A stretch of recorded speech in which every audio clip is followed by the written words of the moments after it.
So our play is going to be set in England around the country town of Shrewsbury in the year 1403. In the previous scene leading up to the part we're going to be performing, two members of the rebel side, Worcester and Vernon, they have gone to the royal camp, the camp of King Henry and Prince Harry. And Prince Harry and King Henry have offered peace to the rebels. Worcester reminds the rebels, reminds the crown of the grievances of the rebels against the crown, saying that the rebels helped King Henry rise up to power in the first place, and now he's seemingly forgotten that. As the two camps depart, Hotspur believes that Prince Hal believes that Hotspur will not heed his offer of peace. Right now, there's a lot of tension in the air. England's on the verge of civil war, and war in our play can be used as a device to bring out some of the most important attributes of our character, because it reveals their various notions of honor and bravery. So here's our production. Enjoy the show.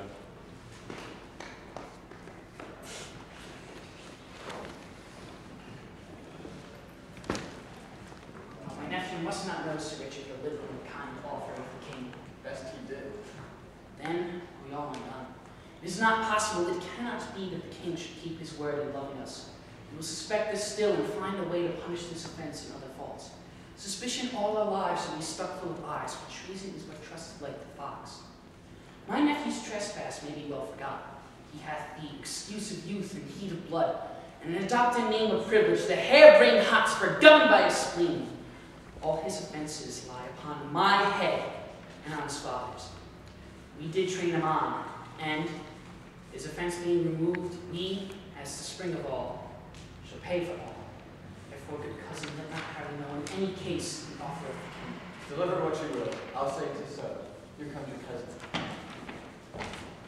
Uncle, thou hast returned. Deliver my lord of Westmoreland. Uncle, what news? The king will bid you battle presently. Defy my lord of Westmoreland. You go and help him so, Lord Douglas. American shout, very willingly. There's no seeming mercy in this king. Did you beg any? God forbid. I told him gently of our grievances, of his oath-breaking, which he mended thus by forswearing that he is forsworn. He calls us rebels, traitors, and will scourge with haughty arms his hateful name in us. Arms, gentlemen, to arms! For I have thrown a great defiance to King Henry's teeth, and the Westmoreland that is engaged did bury, which cannot choose but bring it quickly on. The Prince of Wales stepped forth before the king, and nephew challenged you to single fight. Oh, would the quarrel lay down upon our heads, that no man need draw a short breath today, but I and Harry Monmouth. But tell me, how short is tasking? Seem in contempt? No, by my soul. I never in my life did hear a challenge urged more modestly, unless a brother should or brother dare, to gentle exercise and proof of honor. He gave you all the duties of a man. He trimmed up your praises with a princely tongue, spoke to your deserving like a chronicle, and which became him like an innocent deed. He made a blushing style of himself, and chided his truant youth with such a grace, as if he mastered there a double spirit of teaching and of learning instantly. There did he pause. But let me tell the world, if he outlived the envy of this day, England did never owe so sweet a hope, so much misconstrued in his wonders. Cousin, I think thou art enamored on his follies. Never did I hear of any prince so wild a libertine. But be he as he will, yet once ere night I will embrace him with a soldier's arm, that he shall shrink under my courtesy. Better consider what you have to do than I, who have not well the gift of tongue, can lift your blood up with persuasion. Lord! My lord! My lord, there are letters for you. I cannot read them now. Oh, gentlemen, the time of life is short. To spend that shortness basely were too long. And if we live to trod on kings, if die, brave princes die with us.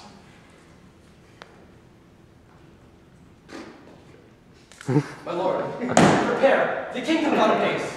I thank him that he cuts me from this tale. For I profess not talking only this. Let each man do his best, and here I draw a sword whose temper I intend to stain with the blood of the best man I meet today. Now, experts, Percy, and set on! Let all sound the lofty instruments of war. sound the lofty instrument of war. And now let us all embrace, for by heaven and earth, some of us may not again do each other such a courtesy. To arms! To arms!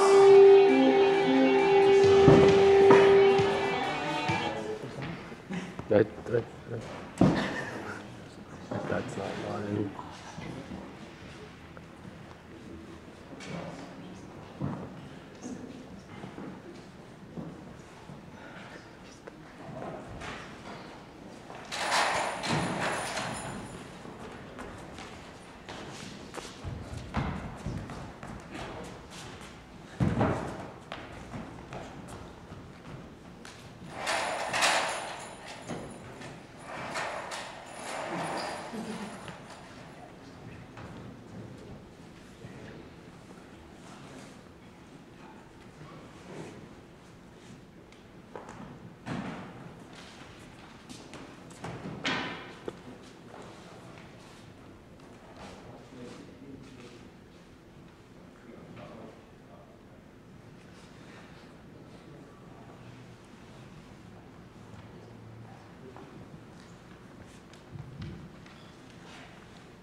Pray thee, Harry, withdraw thyself. Thou bleedest too much.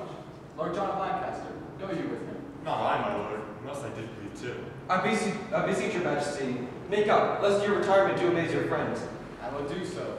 My Lord of Westmoreland, take him to his tent. Come, my lord, I'll lead you to your tent. Leave me, I do not need your help, and God forbid a scratch as this should drive the Prince of Wales from a field like this, where stained nobility lies trodden on, and rebels' arms triumph in massacres. You breathe too long. Come, cousin Westmoreland. Our duty this way lies. For God's sake, come. My God, thou dost deceive me, Lancaster. I did not think thee lord of such a spirit. Before I did love him as a brother, but now I do respect him as a soul. I saw Lord Percy at the point. With blessed your maintenance, I did look forward to such an ungrown warrior. Oh, this boy lends metal to us all.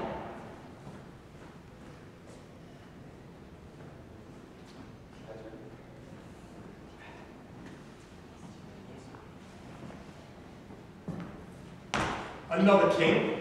They grow like Elijah's heads. I am the Douglas. I am the Douglas.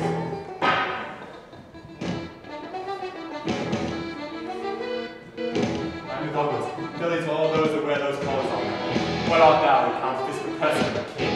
The king himself, who Douglas moves up on so many his shadows not much man, not the king himself. I had two boys see Percy and myself without the field.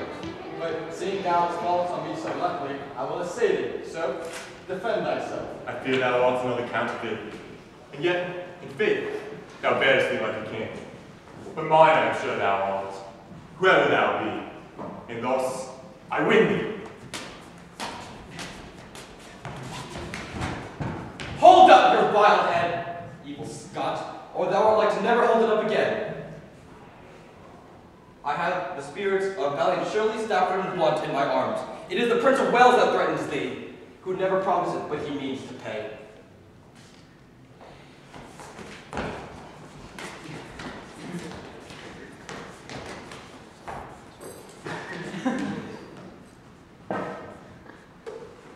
Surely, my lord.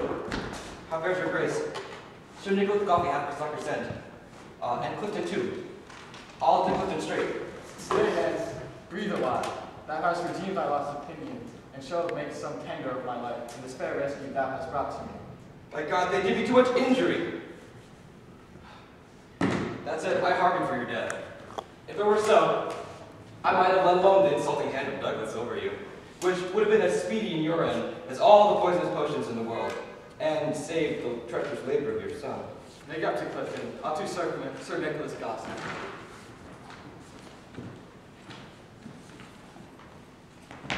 By mistake, thou not thou art Harry Monmouth. Thou speakest as if I would deny my name. I am Harry Percy. Why then, I see a very valiant rebel of the name. I am the Prince of Wales, and think not, Harry. For 2 stars cannot keep in their motion in one sphere, nor can England brook a double reign of Harry Percy and the Prince of Wales. Nor shall it, Harry, for the hour is going to end the one of us. Would to God your name and honor were only as great as mine. I'll make it greater ere I part from thee. And all the budding honors on thy crest, I'll crop to make a garland for my head. No longer brook thy enemies.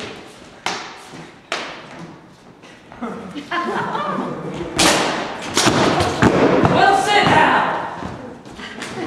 How am I supposed to film this? I know boys playing here, I can assure you.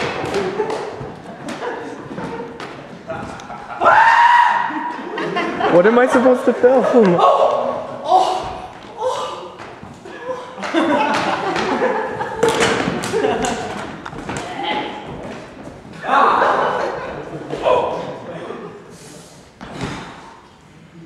Oh, Harry, thou hast robbed me of my youth. I'd better brook the loss of real life than those honors that thou hast won of me. It wounds my thoughts worse than flesh, sword my flesh.